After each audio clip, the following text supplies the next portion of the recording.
나는 자식에게 절대 부담 주고 싶지 않아. 많은 부모님들이 이런 말을 자주 하십니다. 하지만 현실은 어떨까요? 연금이나 저축만으로는 생활이 빠듯하고 갑작스러운 병원비나 간병비가 생기면 자녀에게 손을 벌릴 수밖에 없는 상황이 발생합니다. 마음은 그렇지 않은데 어쩔 수 없이 자녀에게 기대게 될 때 죄책감과 불편한 마음이 들기도 하지요. 하지만 나이 들수록 경제적 독립을 지키는 것은 생각보다 훨씬 중요합니다. 그것은 단지 돈의 문제가 아니라 나의 자존감과 가족 관계의 건강함을 지키는 문제이기 때문입니다. 오늘 영상에서는 자녀에게 짐이 되지 않는 경제 독립이라는 주제로 실제 생활에서 실천 가능한 경제 습관과 준비 방법을 하나씩 알려드릴게요. 1. 경제적 독립이 왜 중요한가? 자녀에게 짐이 되고 싶지 않다는 말에는 내가 자녀의 삶을 방해하지 않고 싶다는 마음이 담겨 있습니다. 하지만 경제적 독립은 단순히 돈을 스스로 번다는 의미가 아닙니다. 스스로 생활할 수 있는 최소한의 경제적 기반을 갖추면 마음이 편안해지고 자녀와의 관계도 훨씬 자유로워집니다. 경제적 독립이 없는 경우 자녀에게 의지하게 되면서 사소한 문제로도 갈등이 생길 수 있습니다. 이번 달 생활비를 조금만 더 줄 수 있니? 같은 부탁이 서로에게 부담으로 다가오기 쉽기 때문입니다. 반대로 경제적 독립을 유지하면 자녀를 대할 때 눈치 보지 않고 스스로 선택할 수 있는 폭도 넓어집니다. 이는 부모와 자녀 모두에게 좋은 영향을 미칩니다. 또한 경제적 독립은 자녀의 삶에도 긍정적인 영향을 미칩니다. 자녀가 부모님의 생활비나 병원비를 감당해야 한다면 본인의 가정 경제에도 큰 타격이 되지만 부모님이 스스로 생활을 유지할 수 있다면 서로의 삶을 존중하며 관계가 훨씬 편안해집니다. 2. 생활비 구조를 단순화하라. 경제적 독립을 지키기 위해 가장 먼저 해야 할 일은 생활비 구조를 단순화하는 것입니다. 매달 빠져나가는 지출을 세분화해서 정리해 보세요. 반드시 필요한 지출, 선택적인 지출, 불필요한 지출. 이 세 가지로 나누면 줄일 수 있는 부분이 분명히 보입니다.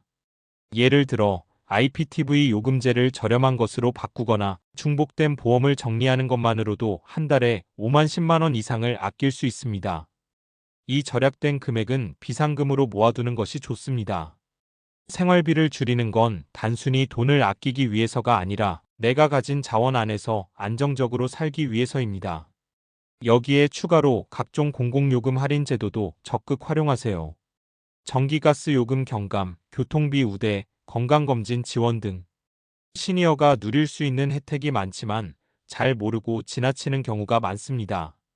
거주지 주민센터나 복지센터에 방문해 현재 받을 수 있는 모든 혜택을 확인해두면 생활비 절감에 큰 도움이 됩니다. 3. 비상금과 안전망 만들기. 자녀에게 짐이 되지 않으려면 갑작스러운 지출에 대비할 안전망이 필요합니다. 생활비가 아무리 적게 들어도 병원비나 간병비 같은 예상치 못한 지출은 언젠가 찾아옵니다. 우선 생활비의 36개월치 정도를 비상금으로 확보해 두세요. 금액이 크지 않아도 됩니다. 내가 급할 때 쓸 수 있는 돈이 있다는 사실이 심리적인 안정감을 줍니다. 또한 의료비 부담을 줄이기 위해 건강보험과 실손보험을 꼼꼼히 확인해 두세요. 보험료가 부담된다면 최소한의 필수 보장만 남기고 정리하는 것도 방법입니다. 그리고 지자체나 복지기관의 긴급 지원 제도도 미리 알아두면 큰 도움이 됩니다. 더 나아가 가족이나 믿을 수 있는 지인에게 비상시 대처 계획을 미리 알리는 것도 중요합니다. 혹시 내가 갑자기 아프면 이 돈으로 병원비를 써줘. 간병이 필요할 때 이곳에서 지원을 받을 수 있어. 이런 정보를 공유해두면 위급할 때 혼란을 줄일 수 있습니다. 4. 소득원을 다양화하는 연습. 연금과 저축만으로는 생활이 빠듯하다면 작은 부수입이라도 만들어두는 것이 좋습니다.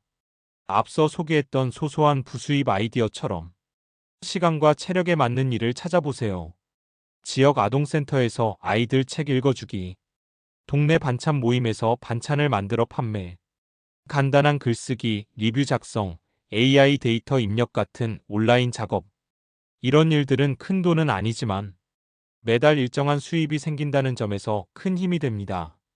또한 시니어 대상의 공공일자리 프로그램을 적극 활용해 보세요.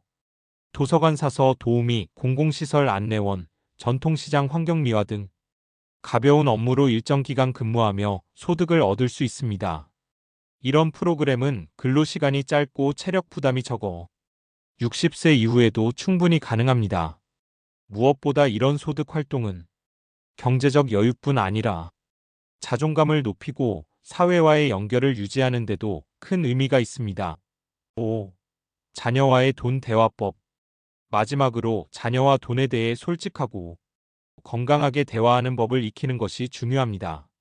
많은 부모님들이 자녀에게 부담을 주기 싫어 자신의 경제적 상황을 숨기는 경우가 많습니다. 하지만 이렇게 되면 오히려 위급한 상황에서 자녀가 당황하고 큰 부담을 지게 됩니다. 정기적으로 자녀와 대화를 나누세요. 내 연금은 얼마이고 생활비는 이렇게 쓰고 있어. 혹시 병원에 입원하면 이렇게 대처해줬으면 좋겠어. 이런 이야기를 자연스럽게 나누는 것이 서로를 지켜주는 방법입니다.